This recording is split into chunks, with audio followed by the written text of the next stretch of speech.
This is Democracy Now!, democracynow.org, The War and Peace Report. I'm Amy Goodman. How Netanyahu prolonged the war in Gaza to stay in power.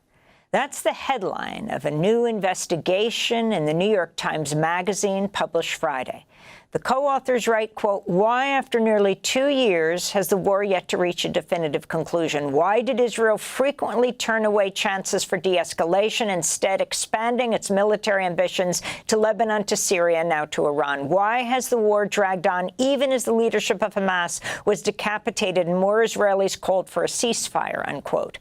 The authors write they interviewed over 110 officials in Israel, the U.S., and the Arab world, in addition to reviewing scores of government documents and records to investigate these questions. They go on to say Netanyahu, quote, "When an extended ceasefire was finally forged in January, he broke the truce in March, in part to keep his coalition intact. The cost of delay has been high. With each passing week, the delay has meant death to hundreds of Palestinians and horror to thousands more. It also meant at least 8 more hostages died in captivity," unquote. We're joined now by Ronen Bergman. He is a Pulitzer Prize-winning Israeli investigative reporter and staff writer for the New York Times Magazine, co-author of this piece in the magazine. Can you lay out your findings, Ronen, how Netanyahu prolonged the war in Gaza to stay in power? Thank you, Amy. I think it's, of course, very hard to differentiate between the different vectors in it's not just the war in Gaza, it's a regional war, something that started with Hamas attacking Israel on October 7th, and Hezbollah attacking Israel on October 8th, and then it erupted to a regional war. And some of the things that Netanyahu has done, I think any Israeli prime minister would do, counter, of course, following Hamas' horrific attack. But some of what he did was clearly motivated, at least partly, by his coalition motivation and his fear of the integrity of the coalition.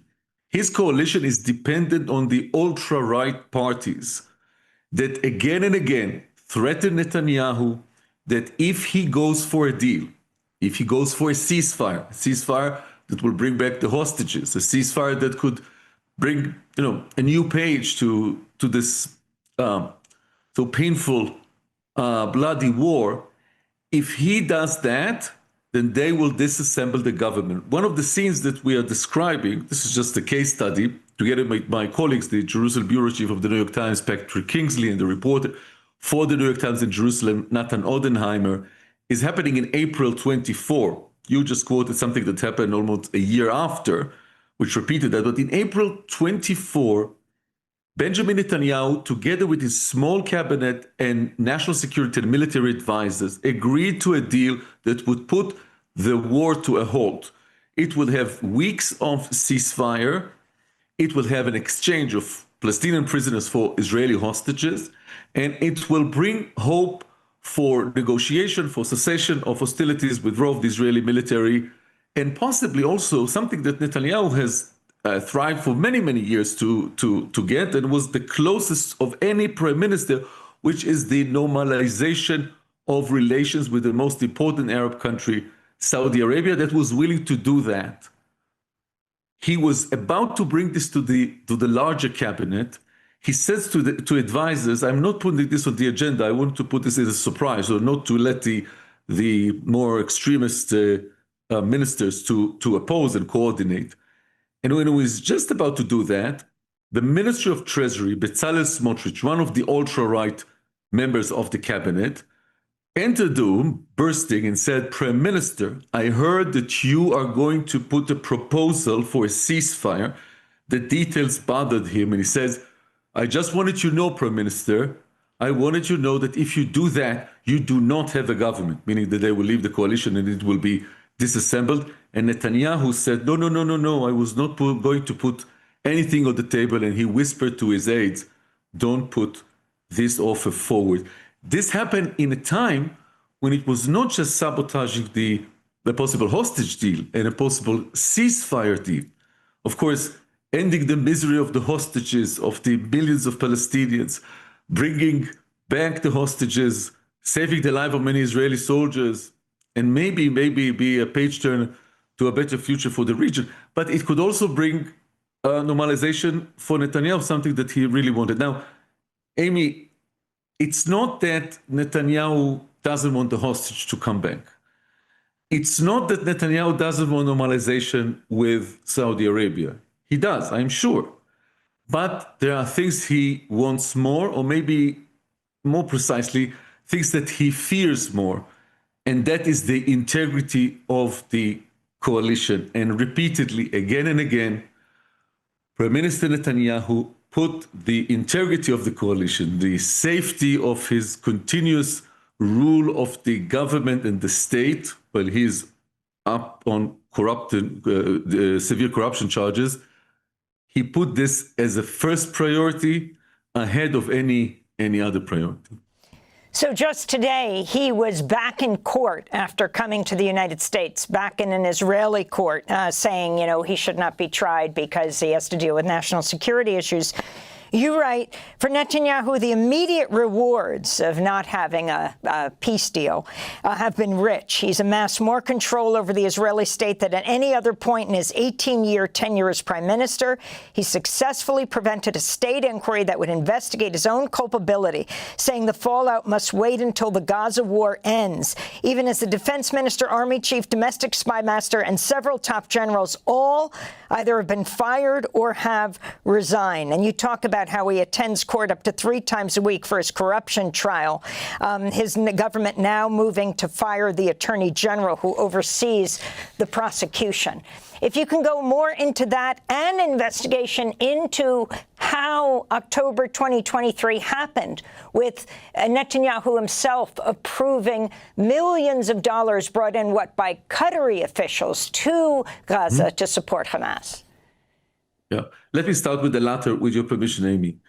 Netanyahu said publicly and privately for years that he sees Hamas as an asset. How come? Because once you have Hamas, an extreme jihadist, fundamentalist regime in Gaza that does not recognize the right of Israel to exist, and now we see from Hamas secret protocols that were all about eradicating the state of the Jews. They wanted to destroy Israel. They wanted to coordinate the regional war. Once you have something like that in Gaza, Netanyahu can say to the world, why do you want me to negotiate with the Palestinians? How can I negotiate with the Palestinian Authority in the West Bank when you have such an entity in Gaza? And he saw Hamas as an asset.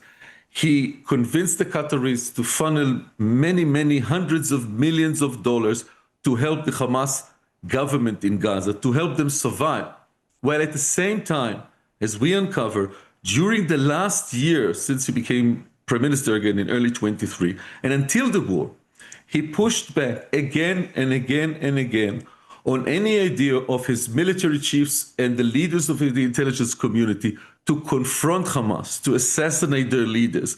As late as October 1st, so a week before Hamas attack, he pushed back on ideas to confront Yahya Sinwar, the mastermind behind October 7, and said, you should keep them quiet. I have other priorities like the normalization with Saudi Arabia. So the bottom line, his willingness to not just let Hamas thrive, but help Hamas thrive, not to force him to have international pressure to negotiate two-state solution, led to Hamas fortified its rule and secretly planning the October 7th surprise. Now, after the October 7th surprise, everybody was sure that Netanyahu is going to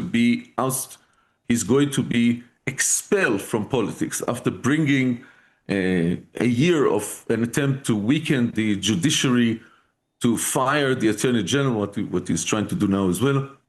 After a year of weakening the military that was, divided and disassembled in some of its units because of the judicial overhaul, everybody was sure that he's going down in politics. That's the end of his political career.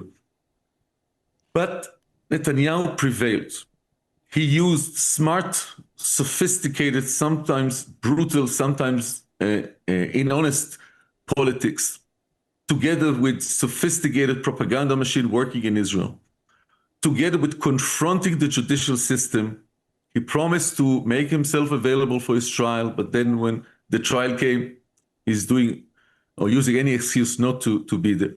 And at the peak of that, and I think this is the biggest triumph of his career, he was able to flip the war, hit Hezbollah, and we have to mention the fact that Hezbollah was the first to launch unprovoked attack on Israel, and then, and this is maybe the peak of his diplomatic and political career, convinced President Trump just recently on their call on June 9th, to agree that Israel will strike Iran, and then to convince President Trump to join the strike when sending the B-2 to bomb the Iranian nuclear sites. Ronen, we just have 30 seconds. After 2 years, he's almost...